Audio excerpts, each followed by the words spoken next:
Nesse vídeo, então, nós vamos ver a questão de extensões de arquivos comumente utilizadas no Windows ou qualquer outro sistema operacional.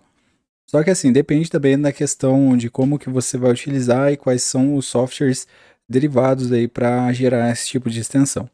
Uma extensão de arquivo, então, é um formato, ele delimita depois do ponto qual função que ele vai ter, qual o formato que ele vai ser. Por exemplo, DOCX, a gente sabe que é um documento do Word.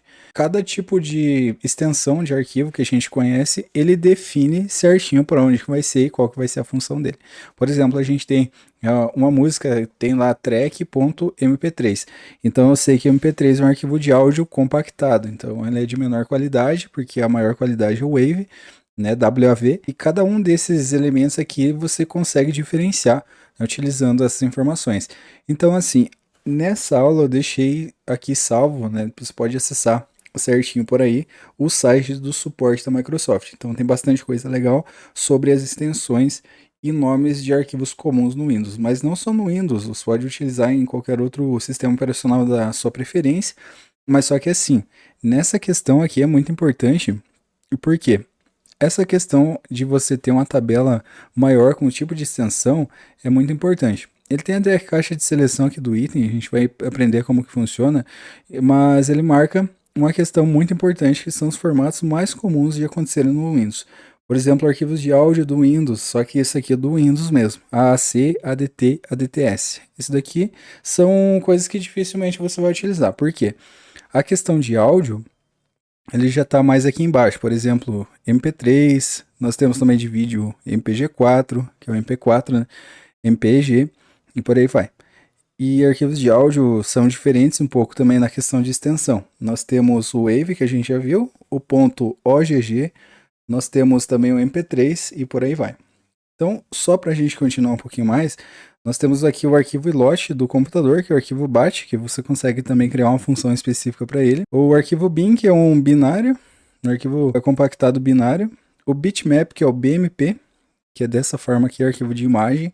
Nós temos mais alguns que são comumente utilizados, que é o DocX, o DOCX, que ele é o documento do Microsoft Word. E nós temos mais alguns aqui também muito interessantes, principalmente um programa que é .exe. O exe ele é um programa executável, então, por exemplo, se você tem um aplicativo aí hospedado no seu computador, que você terminou de fazer a instalação e ele tem, por exemplo, o nome do programa .exe. Esse programa é executável, quando você clica, ele abre, então por isso é executável, então ele é um aplicativo executável.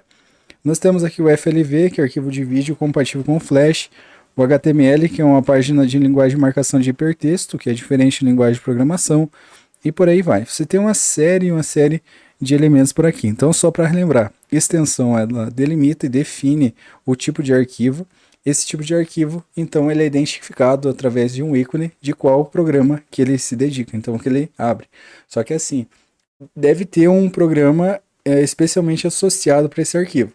Por exemplo, arquivos de áudio já tem o Media Player associado, ou reprodutor de som do Windows ou de qualquer outro sistema operacional já é automaticamente. Porque arquivos comuns de você ver já são previamente ajustados por um aplicativo padrão.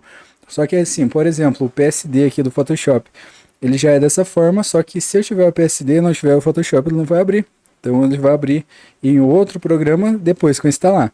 Normalmente, no sistema operacional, somente o ponto PSD ele não vai acontecer nada. Mesma coisa como o PPTX, que é a apresentação do PowerPoint, somente ele não vai acontecer nada. Depende do PowerPoint instalado. Por isso, tem essa especificação. Questão muito importante na questão de extensões. Espero muito que você tenha gostado. E a gente se vê no próximo vídeo.